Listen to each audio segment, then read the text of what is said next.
The fluorescent lights of the Miller's Creek grocery store hummed a monotonous tune on a crisp October evening in 2013. For Eleanor Vance, a beloved high school English teacher in the small, tight-knit community of Oak Haven, Pennsylvania, it was a routine stop.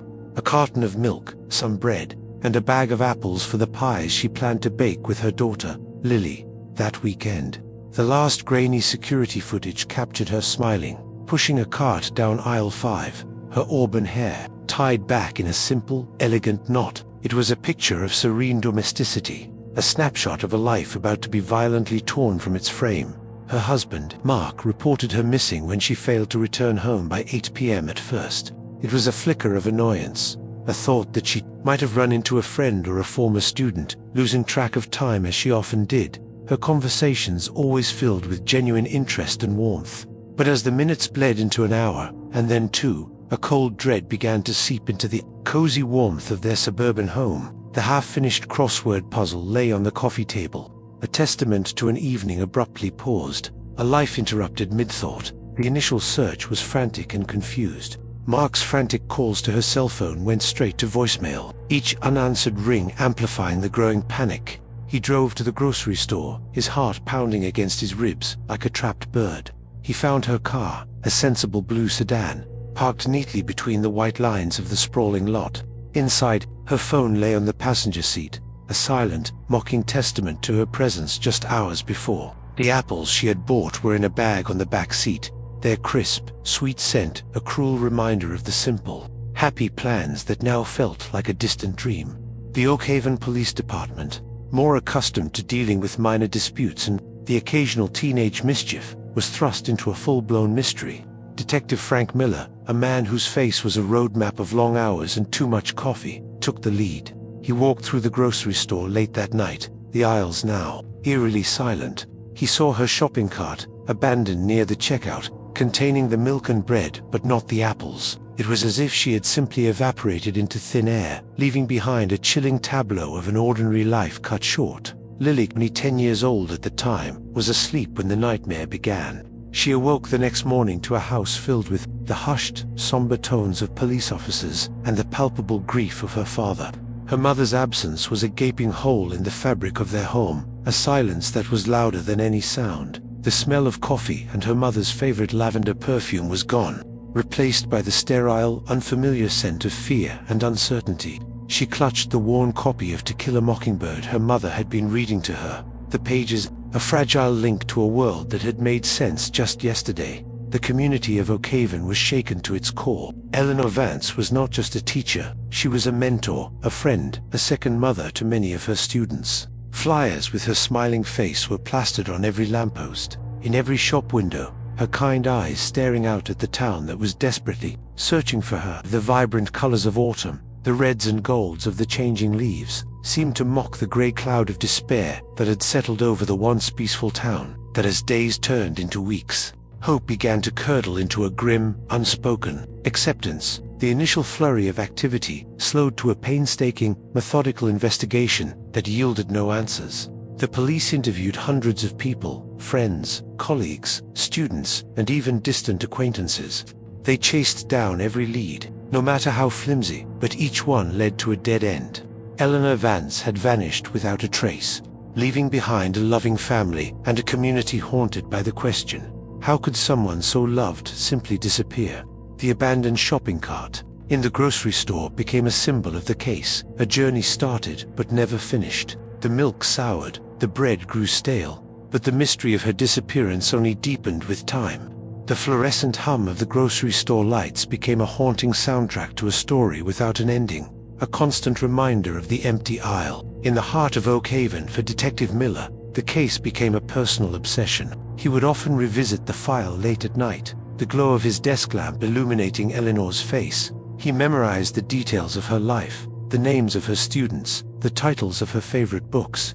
He felt as though he knew her, and the inability to bring her home gnawed at him, a dull ache that never truly subsided. The case was a ghost that lingered in his office, a silent challenge to his skills as an investigator. And for Lily, the world was irrevocably altered. The promise of baking apple pies became a painful memory, a symbol of a future that was stolen from her. She grew up in a house where her mother was a constant, unspoken presence. Her photograph on the mantelpiece a daily reminder of the love they had lost. The mystery of her mother's disappearance became the defining narrative of her life, a wound that refused to heal, festering with unanswered questions and a longing that time could not erase. The initial 48 hours of any missing person investigation are a frantic race against a ticking clock, a period where the trail is at its warmest and the chances of a successful resolution are at their highest. For the Oakhaven Police Department, the disappearance of Eleanor Vance was a baptism by fire. The quiet hum of the station was replaced by the incessant ringing of phones and the urgent chatter of officers coordinating search efforts. Detective Miller, his face grim, established a command center, the walls quickly becoming a mosaic of maps, timelines, and photographs of Eleanor. The first step was to secure the scene. The grocery store, Miller's Creek, was closed to the public as forensic teams dusted for fingerprints on Eleanor's car and the abandoned shopping cart. The air, once filled with the mundane scents of produce and cleaning supplies, now held the metallic temps of investigation. Every surface was a potential clue, every discarded receipt a possible breadcrumb, but the initial sweep yielded frustratingly little. The car was clean, and the cart held only the prints of Eleanor and a dozen other shoppers from earlier in the day. Asterisk interviews began immediately, starting with a distraught Mark Vance. Sitting under the harsh lights of the interrogation room, he recounted the evening's events, his voice cracking with a mixture of fear and disbelief. He spoke of their stable, loving marriage of 15 years, of Eleanor's dedication to her students, and her predictable, quiet life. She wouldn't just leave, he repeated, his hands twisting in his lap. Not without Lily, not without a word. Something is terribly wrong. His desperation was palpable, a raw, open wound that filled the small room. The police canvassed the grocery stores, employees, and the few customers who were present during the estimated time of her disappearance. A teenage cashier recalled checking out a woman who matched Eleanor's description, noting that she seemed cheerful, even humming softly to the store's overhead music. A stock boy remembered seeing her near the dairy aisle, but no one saw her leave. It was a phantom exit. She was there one moment and gone the next. The electronic doors sliding open and shut for countless people, none of whom noticed a beloved teacher walking into oblivion. Simultaneously, search parties were organized. Volunteers from the community, a sea of anxious faces, fanned out across Oakhaven, their flashlights cutting through the deepening twilight.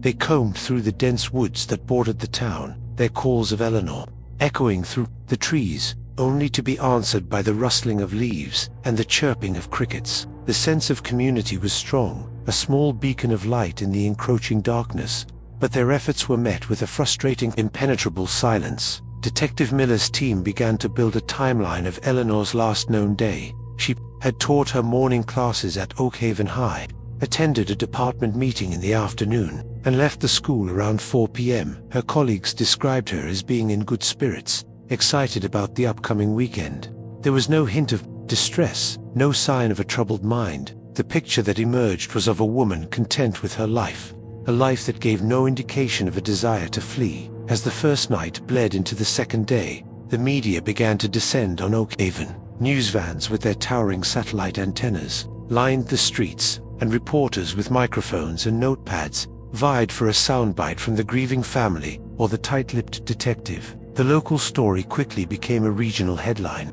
the mystery of the vanished teacher capturing the public's imagination and fear. The spotlight was both a blessing and a curse, bringing in a flood of tips, but also a wave of unsubstantiated rumors and a level of scrutiny the small police force was unaccustomed to. Financial records and phone logs were subpoenaed. Detectives painstakingly traced Eleanor's digital footprint, hoping to find a clue in her emails or recent calls. They found nothing out of the ordinary. Emails to students about upcoming assignments, a saved recipe for apple pie, a record of a call to her sister the day before she vanished. The conversation her sister tearfully recounted was mundane, filled with chatter about their children and plans for the holidays. There was no secret life, no hidden debt, no clandestine affair to explain her sudden departure. By the end of the initial 48 hours, a chilling realization began to settle over the investigation. The lack of evidence was, in itself, evidence. No signs of a struggle, no ransom note, no suspicious financial activity. This wasn't a typical abduction for monetary gain, nor did it fit the pattern of a person willingly running away. The clean, almost sterile nature of her disappearance suggested something more sinister. A predator who was careful, methodical, and had left nothing to chance. The weight of those first 2 days pressed heavily on Detective Miller. He drove home. As the sun rose on the third day, the streets of Oakhaven, quiet and still, he saw the flyers with Eleanor's face, her smile a stark contrast to the grim reality of her absence. He knew that the golden window of opportunity was closing, the trail growing colder with each passing hour. The case was no longer just a file on his desk. It was a heavy burden on his soul. A promise he had made to a grieving husband and a little girl that he feared he might not be able to keep. To understand the void Eleanor Vance left behind, one had to understand the life she lived. She wasn't just a face on a missing person poster. She was a vibrant, complex woman whose influence radiated throughout Oakhaven. Born and raised in a neighboring county, she had come to the town for the teaching position at the high school and had quickly woven herself into its very fabric. Her classroom, room 213, was more than just a place of learning. It was a sanctuary for inquisitive minds and troubled souls alike. Eleanor possessed a rare gift for making classic literature feel immediate and relevant. She didn't just teach Shakespeare. She made her students feel the sting of betrayal in Julius Caesar and the dizzying passion of Romeo and Juliet. Her voice, a warm and expressive alto, could bring characters to life, her eyes lighting up as she recited a particularly poignant passage. Former students, now adults with lives of their own, often recalled how Mrs. Vance was the first person who truly saw them, who encouraged their dreams and challenged their assumptions about the world. Her life with Mark was a quiet love story. They had met in college, a shared love for old books and long walks sparking a connection that deepened over the years. Mark, an architect, was the steady, grounding force in her life.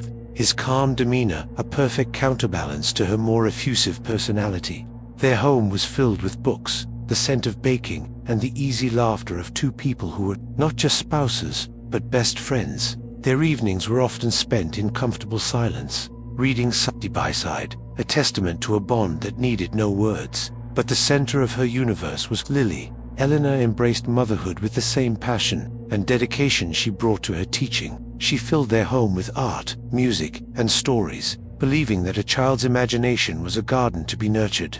They would spend hours in their backyard, Eleanor pointing out the different constellations in the night sky, or in the kitchen, their hands dusted with flour as they tackled a new recipe. Every moment was a teaching moment, a chance to share her love for the world with her daughter. However, Eleanor's life was not without its complexities. Friends recalled a brief but intense period of conflict with a former colleague at the high school a few years prior to her disappearance. The colleague, a man named Stephen Cross, had reportedly made unwanted advances, which Eleanor had firmly rebuffed. She had reported the incidents to the school administration, and Cross had quietly resigned a few months later, moving to another state. At the time, the incident was handled discreetly, and Eleanor, ever the professional, rarely spoke of it. In the initial investigation, Detective Miller had looked into Stephen Cross. He discovered that Cross had a minor record of disorderly conduct in his new town, but nothing that suggested a capacity for this level of violence.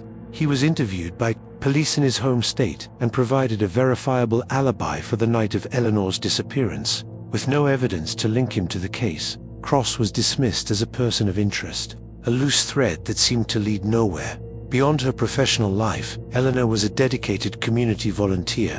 She ran the annual charity book drive at the local library and spent her Saturday mornings reading to children. She believed in the power of stories to build empathy and connect people, and she lived that belief every day.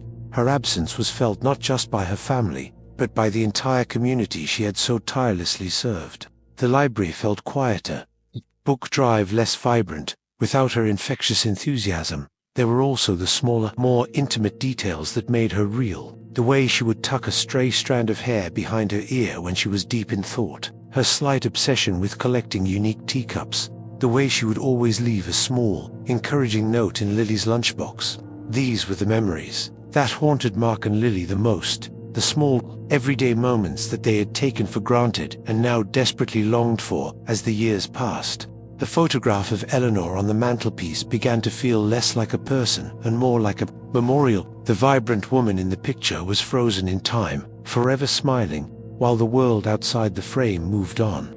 Lily grew from a child into a young woman, her face holding echoes of her mother's features, a living, breathing reminder of what was lost. She would often stand before the photograph, tracing her mother's smile with her finger, trying to summon the feeling of her embrace. The story of Eleanor Vance became a cautionary tale in Oakhaven, a reminder of the fragility of life, and the darkness that can lurk beneath the surface of a peaceful town. She was the woman in the photograph, the teacher who vanished, a local legend whose tragic mystery was a permanent scar on the town's psyche. But for those who knew and loved her, she was so much more, and the hope that she might one day return, however faint, never truly died. The years that followed Eleanor Vance's disappearance were a slow, agonizing crawl for her family and the community of Oakhaven. The initial storm of media attention and widespread searches eventually subsided, leaving behind a profound and echoing silence. The yellow ribbons tied around the old oak trees faded and frayed, their hopeful color bleached by the sun and washed out by the rain of passing seasons. The case of the vanished teacher slowly transitioned from a pressing crisis to a cold case, a thick file in a cabinet drawer filled with dead-end leads and unanswered questions. For Mark Vance, life became a series of motions, a hollow imitation of the happiness he once knew. He threw himself into his work, designing buildings with a focus and intensity that bordered on obsession, anything to quiet the relentless loop of what-ifs in his mind. He maintained a brave face for Lily, but in the quiet hours of the night, the grief was a physical weight that threatened to crush him. The house, once filled with Eleanor's laughter and the scent of her baking, now felt vast and empty, each room a museum of a life that was no longer theirs. Lily grew up under the shadow of her mother's absence. At school, she was the girl whose mum disappeared, a label that followed her through the hallways and into every classroom. She learned to navigate the pitying glances and hushed whispers of her classmates and their parents. She became fiercely independent, building a protective wall around her emotions. Yet, every milestone, her first school dance, her high school graduation, her acceptance into college, was tinged with a deep, unspoken sadness, a longing to share these moments with the woman who should have been there cheering her on.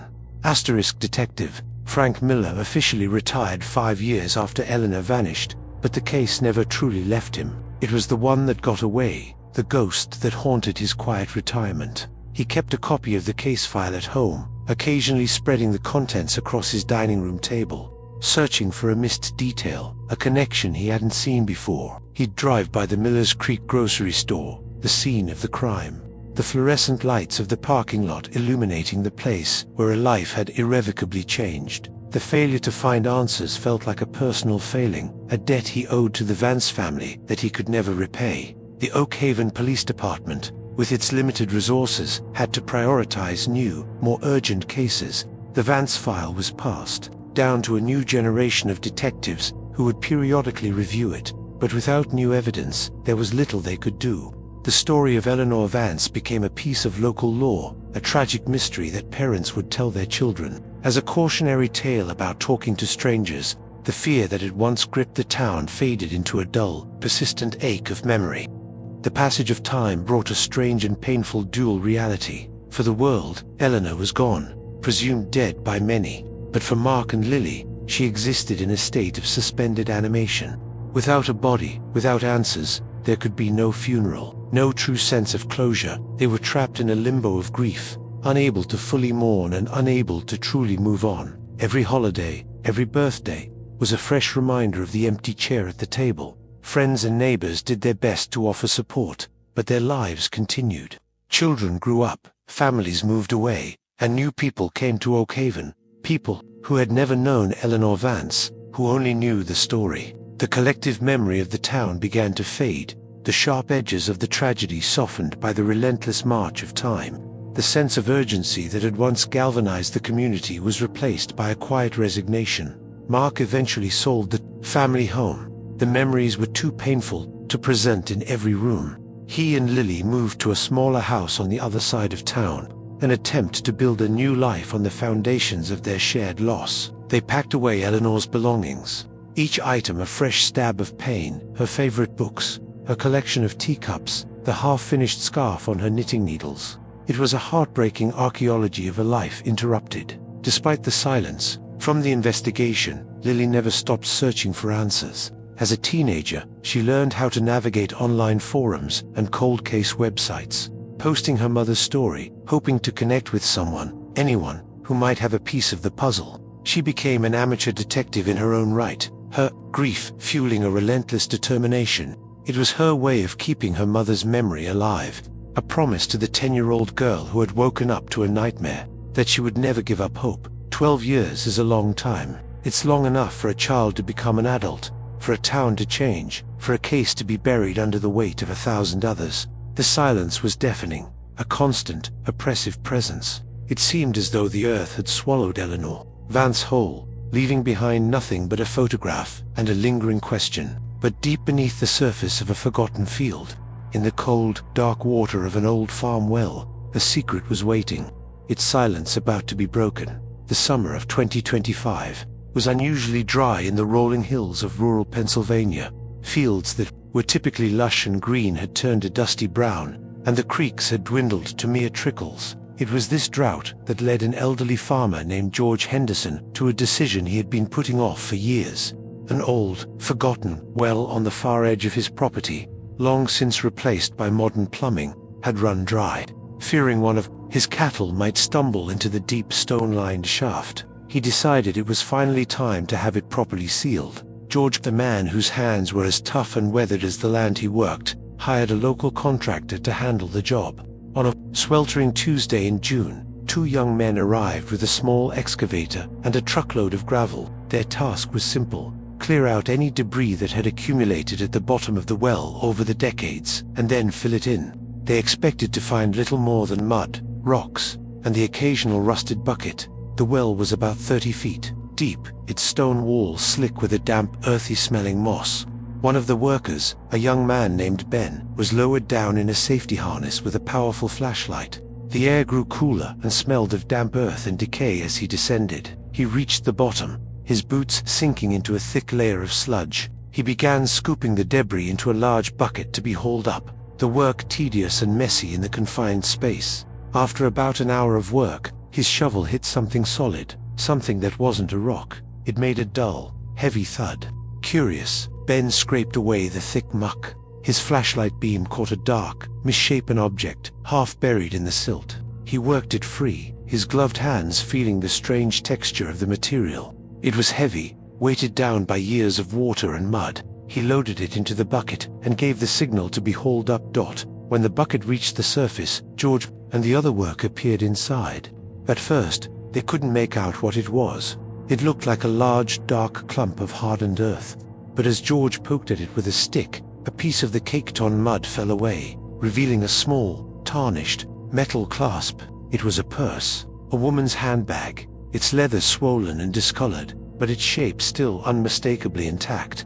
A strange, reverent silence fell over the 3 men as they stared at the object, a relic dredged up from a watery grave. George Henderson had lived in the area his entire life. He remembered the story of the missing teacher, Eleanor Vance. It was a story that had become a part of the local folklore, a tragedy that had unfolded just a few miles from his farm. He looked at the purse, then back at the dark, gaping mouth of the well. A cold chill ran down his spine despite the oppressive summer heat. He knew, with a certainty that settled deep in his bones, that this was not just any purse. He immediately called the sheriff's department. Within the hour, the quiet solitude of his farm was broken by the crunch of tires on the gravel driveway and the flashing lights of patrol cars. The local sheriff, a man who had been a rookie deputy back when Eleanor first disappeared, arrived on the scene. He recognized the potential significance of the discovery at once. He ordered the work to stop and established a perimeter around the well, treating it as a potential crime scene. The news traveled fast in a small town. A hushed, excited energy began to build as rumors of the discovery spread from one neighbor to another through phone calls and text messages. The long-dormant case of Eleanor Vance was suddenly, shockingly, awake. The name that had become a sad, whispered memory was now on everyone's lips again, spoken with a renewed sense of urgency. and a flicker of hope for answers. Retired Detective Frank Miller heard the news from a former colleague. He felt a jolt, a surge of adrenaline he hadn't experienced in years. He drove out to the Henderson farm, his heart pounding with a familiar mix of anticipation and dread. He stood behind the yellow police tape, watching as a specialized forensic team prepared to take over the scene. The discovery of the purse was a tangible link to the past, a glimmer of light in the 12 long years of darkness. Asterisk for Mark and Lily Vance. The phone call from the police was a shock that ripped through the carefully constructed piece of their lives. Lily, now a 22-year-old college student, was home for the summer. She and her father listened in stunned silence as the sheriff explained what had been found: a purse in a well. After all this time, the news was a seismic event, unearthing a decade of buried grief and reigniting a fragile, painful hope. The silence had been broken, and they knew, with a terrifying certainty, that their lives were about to change once again. The recovery of the purse was a delicate operation. A forensic team from the state police was called in, their white vans a stark contrast to the rustic setting of the Henderson farm. They treated the well as an archaeological dig, a vertical tomb that might hold the key to a 12-year-old mystery. The purse itself was handled with the utmost care, photographed and documented from every angle, before being placed in a secure, climate-controlled container for transport to the state crime lab.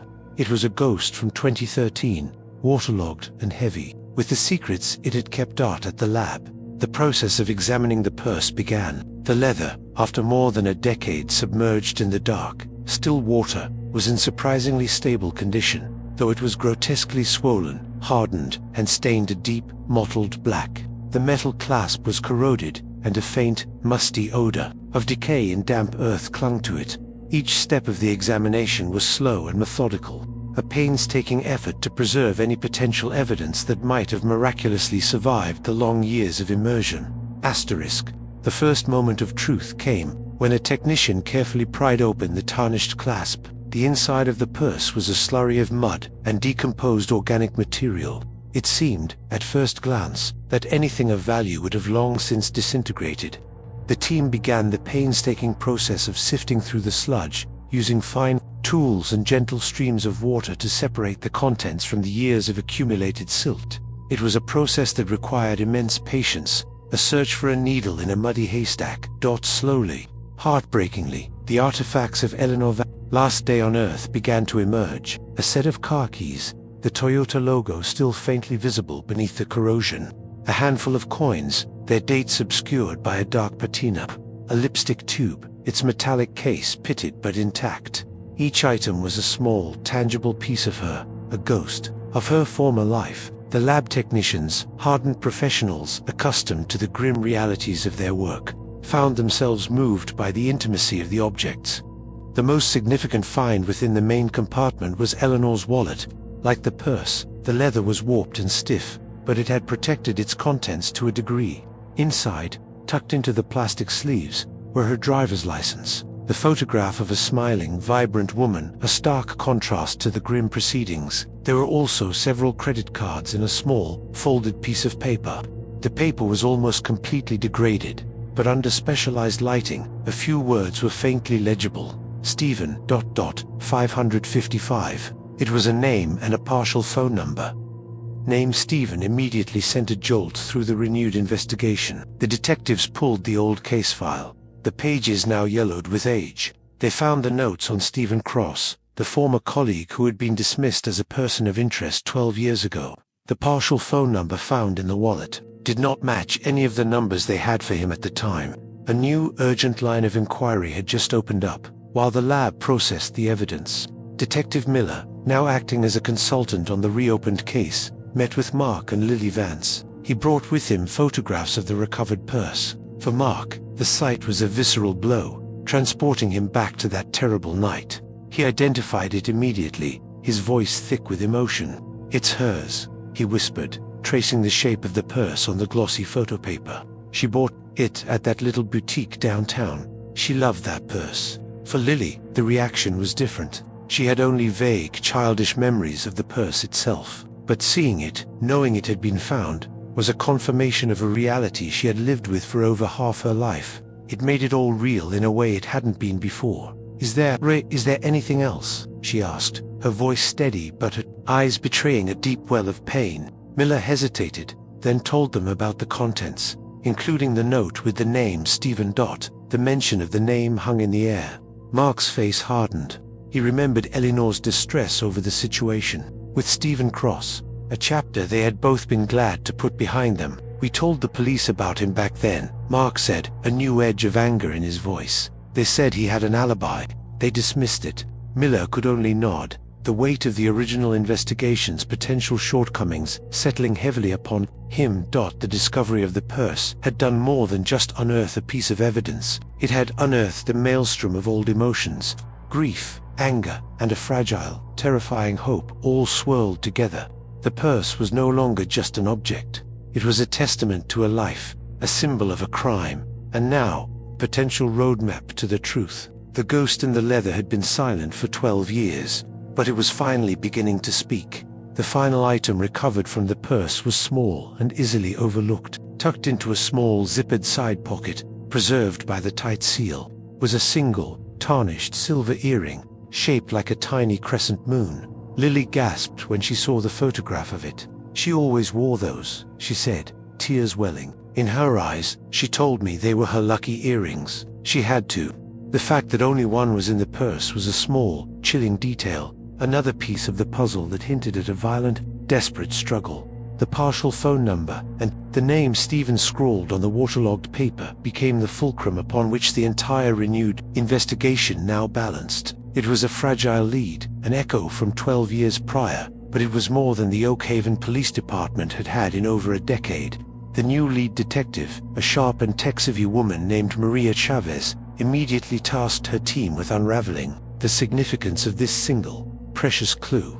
The first step was to try and complete the phone number, using archival phone record databases and cross-referencing the partial number with known associates of Stephen Cross.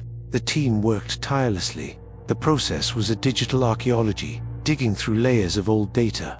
After 2 days of intense work, they got a hit. The partial number matched a disposable burner phone that had been purchased with cash at a gas station, 60 miles from Oakhaven, just 3 days before Eleanor's disappearance. The phone had been activated that same day and was disconnected permanently on the night she vanished. This discovery was a game-changer. A burner phone suggested premeditation and a desire for anonymity. It directly contradicted Stephen Cross's original statement that he had had no contact with Eleanor since leaving his job at the high school. It painted a picture not of a casual acquaintance, but of someone potentially stalking her, communicating through a channel designed to be untraceable. The alibi he had provided 12 years ago now seemed far less solid. Detective Chavez decided it was time to pay another visit to Stephen Cross. He was now living in a quiet suburban town in neighboring Ohio, working as a freelance accountant. He had remarried, and on the surface, seemed to be living a mundane, unremarkable life. Chavez and a senior detective made the 3-hour drive, the new evidence feeling like a live wire in their briefcase. They wanted to see his face, to gauge his reaction when confronted with his ghost from his past. They found Cross mowing his lawn, a perfect picture of suburban tranquility. When the detectives identified themselves and mentioned the name Eleanor Vance, a flicker of something, surprise, fear, or perhaps both, crossed his face before being quickly masked by a veneer of annoyed confusion. He invited them inside, his movements suddenly stiff and guarded. The interior of his home was meticulously clean, almost sterile, with everything in its proper place. That initially, Cross stuck to his original story. He claimed he hadn't seen or spoken to Eleanor in years, and expressed a rehearsed-sounding sympathy for her family. He repeated his alibi from 12 years ago, that he was at home, alone, watching a movie. But when Detective Chavez presented him with the evidence of the burner phone, his composure began to crack. He denied it, of course, but his denial was laced with a nervous energy, his eyes darting around the room, refusing to meet theirs. "We have records, Stephen," Chavez said, her voice calm and even. "A phone purchased near your old apartment, used to contact Eleanor Vance in the days leading up to her disappearance, and then silence forever on the night she was last seen. The note in her purse, in her own handwriting, has your name and the first 3 digits of that number." The air in the pristine living room grew thick with tension. Every ticking clock, Every passing car outside seemed to magnify the suffocating silence, while Chavez confronted Cross. Her team back in Oak Haven was re-interviewing old witnesses, hoping the passage of time might have loosened memories or allegiances. They spoke again with former colleagues from the high school. One retired teacher, who had been a close friend of Eleanor's, recalled something she hadn't thought to mention 12 years ago. She remembered Eleanor complaining that she thought she was being followed in the weeks before she disappeared, catching glimpses of a car she didn't recognize near her home. At the time, she had dismissed it as her imagination, but now, the memory felt chillingly significant. The forensic team at the lab, meanwhile, was conducting a more detailed analysis of the purse itself. Using advanced imaging technology, they discovered microscopic traces of material embedded in the hardened leather near the broken strap. The fibers did not match Eleanor's clothing from that night. They were sent for analysis, a long shot that they might match something from a suspect's car or home. It was another small, potential link in a chain that was slowly, painstakingly being forged. The partial note from the purse became the key that unlocked the past. It was a voice from the grave, Eleanor's own handwriting pointing a finger from beyond the silence. It suggested that she was aware of Stephen's new, secret number, that he had likely given it to her under some pretext. Perhaps he had claimed he wanted to apologize for his past behavior, to make amends. It was a scenario that fit with Eleanor's compassionate nature. She was a person who believed in second chances. Asterisk, as the detectives left Stephen Cross's house, they knew they didn't have enough for an arrest. Not yet. His denial, though shaky, was still a denial. But they had rattled him. They had shattered the quiet, carefully constructed life he had built over the past 12 years. They left a search warrant for his electronics and a request for a DNA sample, turning up the pressure. The echoes of the past were growing louder, and for the first time in a very long time, they were beginning to sound like the truth. The renewed pressure on Stephen Cross began to yield immediate results. The execution of the search warrant on his home and electronics was a critical turning point. While his current computers and phones were clean, a forensic analysis of an old, discarded hard drive found in his attic storage revealed a dark and disturbing obsession. The hard drive contained hundreds of photos of Eleanor Vance, many of them clearly taken from a distance, without her knowledge. They were images of her at the school, in the park with Lily, and, chillingly, near her home. It was a stalker's scrapbook, a secret chronicle of his fixation.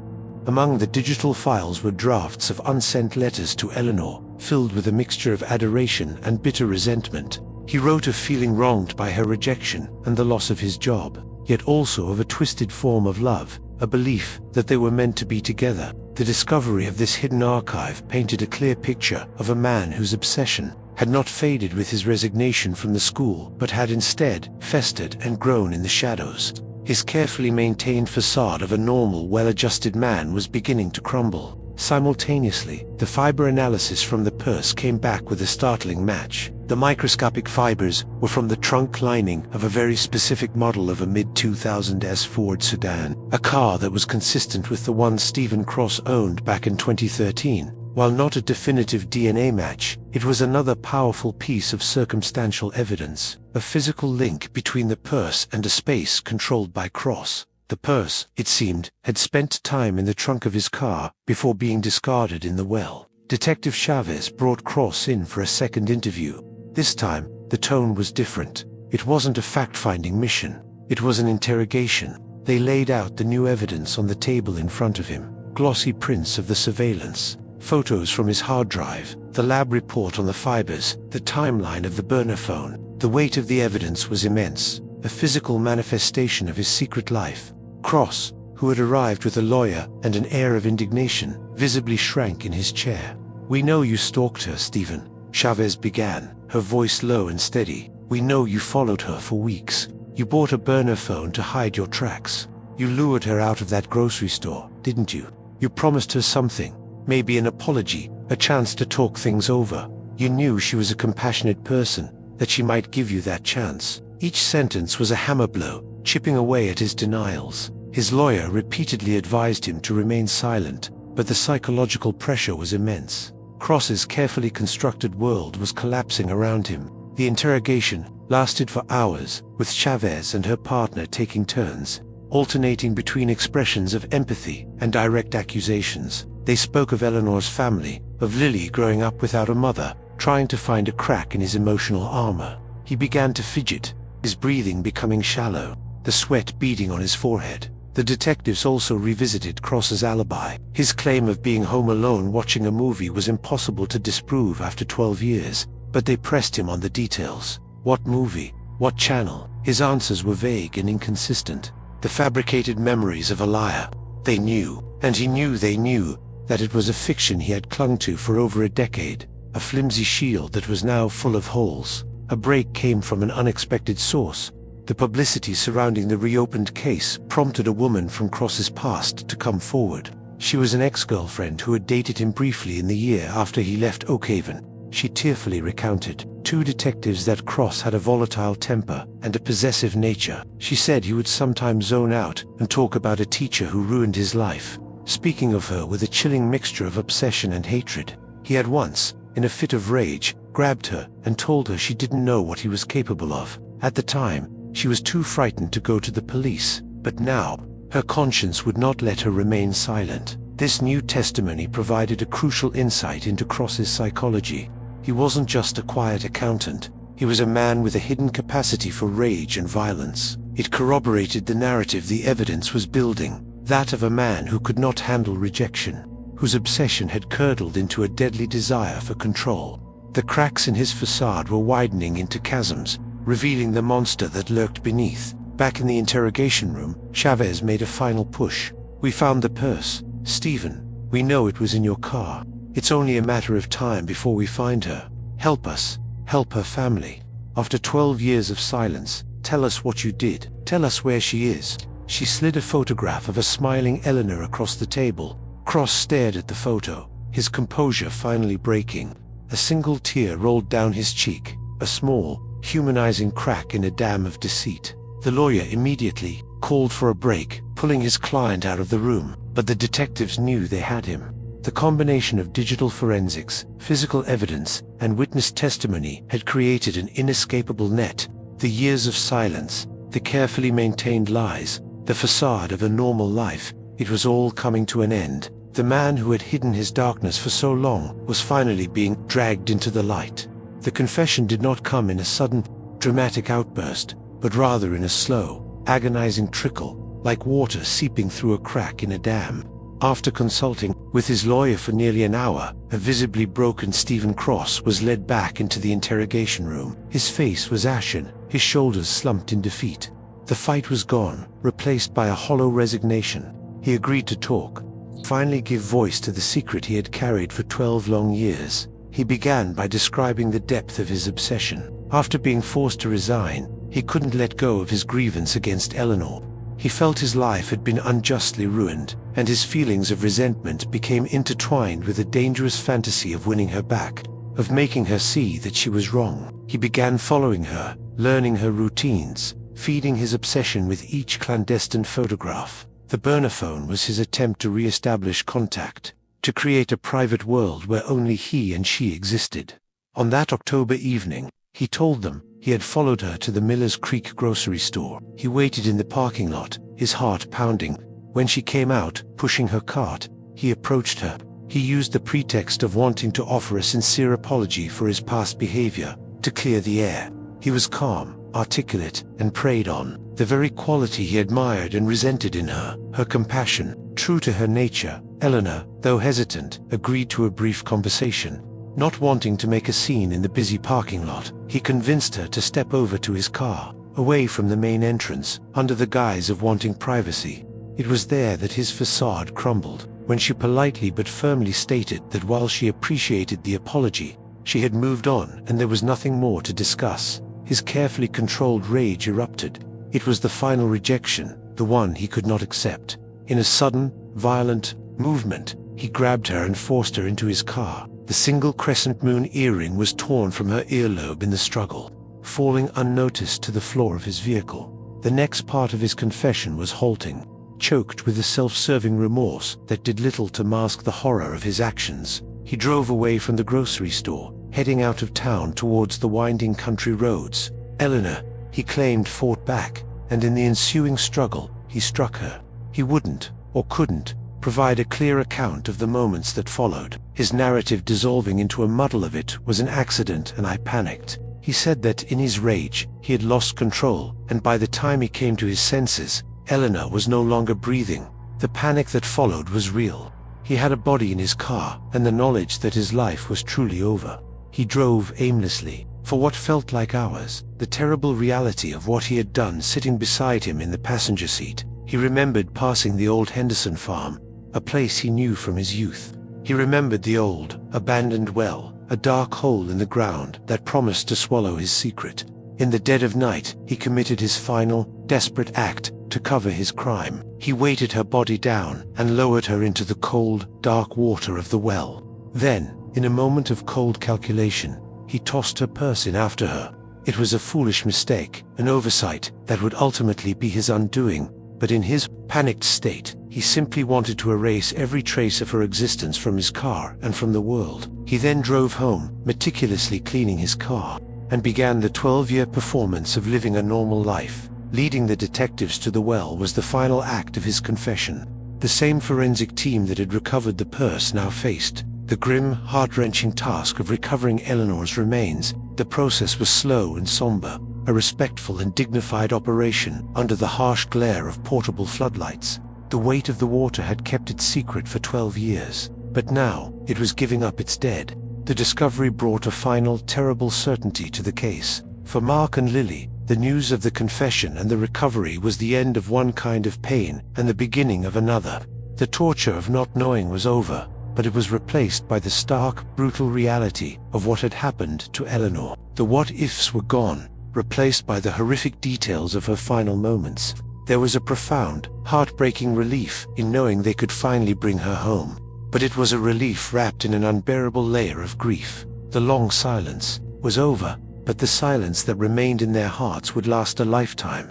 The legal proceedings against Stephen Cross moved with a grim inevitability. Faced with his detailed confession, the mountain of forensic evidence, and the testimony of his ex-girlfriend, his defense attorney negotiated a plea deal. Cross pleaded guilty to second-degree murder and kidnapping, sparing the Vance family the additional trauma of a lengthy and public trial. In a courtroom filled with the somber faces of Eleanor's family, friends, and former students, he was sentenced to life in prison, with no possibility of parole for 30 years. His quiet life was exchanged for the cold, hard reality of concrete and steel, his secret finally costing him his freedom. The sentencing provided a legal conclusion, a final, definitive statement that a great wrong had been committed and a price would be paid. For many in the community, it brought a sense of closure. The knowledge that the man who had stolen a piece of their town's innocence would be held accountable. The story of the vanished teacher finally had an ending, albeit a tragic one. The mystery that had haunted Oak Haven for 12 years was solved, the ghost laid to rest in the cold, hard facts of a court record. For Mark and Lily Vance, the journey was far from over. There is no true closure when a loved one is murdered. There is only the slow, arduous process of learning to live with the empty space they left behind. They were finally able to hold a proper memorial service for Eleanor. It was a day of profound sadness but also of celebration, a chance for the entire community to remember the woman she was, not just the victim she became. Her favorite poems were read, stories of her kindness were shared, and the high school choir, filled with a new generation of students, sang in her honor.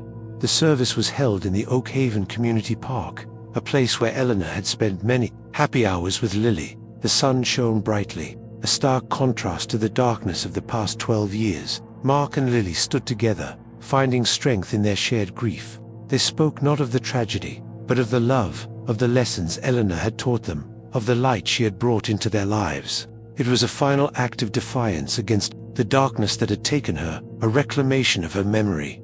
In the aftermath, Lily made a decision that would shape her future. Inspired by the dedication of Detective Chavez and haunted by the years of unanswered questions, she changed her major to forensic science. She found a new purpose in her pain, a desire to help other families who were trapped in the same limbo of not knowing. Her mother's story would not just be a tragedy. It would be the catalyst for a life dedicated to finding the truth, a way to ensure that other voices from the grave would be heard. Detective Frank Miller, his hair now completely gray, attended the sentencing. He watched as Stephen Cross was led away in handcuffs, a quiet sense of vindication settling over him. He had never given up on the case, and seeing it through to its conclusion brought him a measure of peace. He approached Mark and Lily afterward, not as a detective, but as a man who had shared in their long vigil. There were no grand words, just a simple handshake and a shared look of understanding that conveyed everything that needed to be said. Life in Oakhaven eventually returned to its familiar rhythms. The story of Eleanor Vance would forever be a part of the town's history, a scar on its collective memory. But now, it was also a story of resilience, of a community that never stopped hoping, and of a family's love that endured through the darkest of times. The flyers were gone, the yellow ribbons had long since faded, but Eleanor's legacy lived on in the lives she had touched. The purse, the object that had resurrected the case, was eventually returned to the Vance family. It remained in an evidence box, a silent, grim artifact of their journey. They chose not to display it, but to keep it as a private reminder of the long road they had traveled. It was a symbol not just of loss, but of the persistence of truth, of a single tangible object that had held a secret long enough for justice to finally find its way to the surface. In the quiet evenings, Mark and Lily would sometimes sit together, sharing memories of Eleanor. The sharp, stabbing pain of her absence had softened into a dull, persistent ache, a familiar companion in their new reality. They had the answers they had so desperately sought, and while those answers were horrifying, they were also freeing. They were no longer prisoners of the unknown. They had found a measure of peace, not in forgetting, but in learning how to remember. The farm well on the Henderson property was finally sealed, a simple cap of concrete marking the spot. The land around it healed, the grass growing over the disturbed earth.